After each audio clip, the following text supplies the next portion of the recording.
Magandang araw po. Kami po ang BSIT 3D students from OMC Mamburo Campus. And ito nga po pala yung aming midterm project sa HCI2. And ang project po namin is kami po ay mag-interview ng isang tao tungkol sa buhay niya. And kami po is gagawa ng prototype based po dun sa problema niyang masasabi para sa amin. And yung prototype na gagawin po namin is para po matulungan na or masolusyonan yung kanyang problema kinakaharap. And ang na-interview po namin is magsasaka. And based po dun sa mga problema niyang nasabi sa sa'min and ito po yung mga naisip naming gawin, para masolusyonan yung kanyang problema.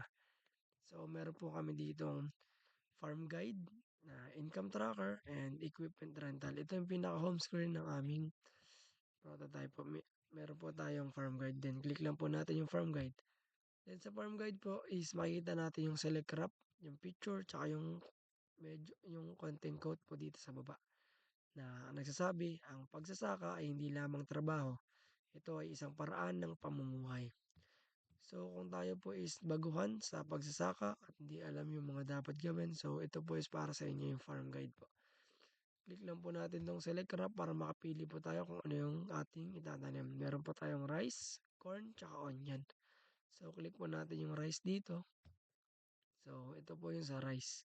Meron po siyang picture ng rice dito, then konting description about sa rice, and ito po yung step para makatulong dun sa mga magsasaka natin na wala pa masyadong karanasan sa palay. So, yun po yung laman ng aming farm guide. Then, click lang po natin yung back din po ulit para bumalik tayo sa home screen. Then, next po natin is yung income tracker.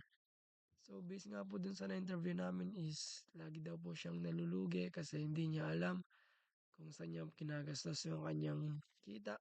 And hindi niya alam kung bakit ganun. So, meron po tayo ditong income tracker na ma-monitor kung ano yung pinagastusan natin and kung saan tayo kumita. Click lang po natin yan. Then, if magamit na po natin yung income tracker is lalabas po dito yung history natin. So, dito po meron tayong dalawang button na add income tsaka add expenses. So, pag click po natin tong add income, so ilalagay lang po natin dito yung date and siyempre yung number ng kinita natin kung magkano and yung reason ng ating kinita. Para po alam natin kung saan tayo kumita. Then click lang po natin tong add. After po niyan is lalabas itong summary ng income natin, yung ating date, tsaka yung dahilan and yung kinita po namin. And nandito po sa baba yung total income na in-input natin. Then after po niyan is click po natin tong add expenses sa baba. And dito naman po is yung expenses natin. So, meron din po tayo ditong date, then yung input po ng expenses kung magkano, and syempre yung reason ng pinagastusan natin para po hindi tayo nabibigla and nagugulat kung bakit ganun kalaki yung ating ginagastos. So, click lang po natin tong add. After po niyan, lalabas po yung summary ng input nating income tsaka yung expenses. So, nandito pa sa baba yung total income and yung total expenses natin.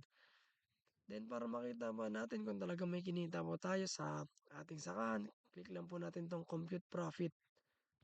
Then 'yun, after po ma-click yung compute profit, makikita po natin yung ating pinagastusan at yung ating kinita. So dito po sa baba yung total profit natin, compute.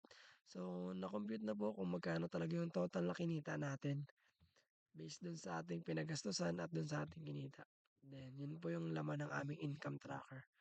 So next po is click lang po natin 'tong back. Pagka-back niyo po 'yun, makikita po dito natin yung ating history para hindi po tayo nagugulat kung bakit gano'n kalaki yung ating ginastos at kung bakit gano'n laang yung ating kinita. Then back po natin. Then yung last po namin is yung equipment rental. Kasi marami po sa magsasaka and based din po dun sa na-interview namin is kulang na kulang po siya sa gamit sa pagsasaka. Lalong-lalo na po yung harvester, yung mga tractor po, yung sobrang mamahal kung bibilhin mo kung pansarili mo. So, meron tayong equipment rental. Yun. Pagka-click po natin, nandito po yung mga pangalan ng equipment, then yung kung magkano po yung araw niya, and yung location, tsaka po yung may-ari. Then kung gusto po nating ma-rent itong tractor, then click lang po natin 'tong contact. After po natin ma-click, dito po lalabas po yung pangalan ng owner, tsaka po yung contact number ng owner. then kung gusto din po natin siyang i-message, maglagay lang po tayo dito ng message, then send po natin. After po niyan is mare-receive na po yun ng owner.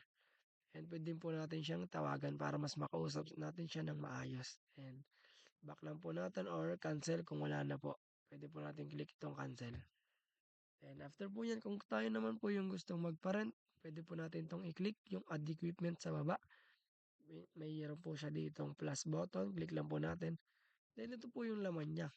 So, ilalagay lang po natin yung equipment name, yung price per day, yung location po natin, tsaka yung siyempre importante po yung ating contact number. Then puwede rin po tayong maglagay ng description tungkol sa equipment natin, pero optional na lang po 'yan. Then importante din po is yung ating upload image, kumbaga ilalagay po natin yung picture ng ating equipment para makita ng user kung talagang okey pa yung ating equipment. Then after po niyan is post equipment po, 'pag na-click po natin 'yan is dito po makikita na po natin dito yung ating equipment. So yun lang po yung ginawa namin para po sa na-interview naming magsasaka na para makatulong sa kanyang problema kahit papaano. And yun lamang po, and once again kami po ang BIS-ID 3D students from OMC Mamburao Campus, and magandang araw po and thank you po.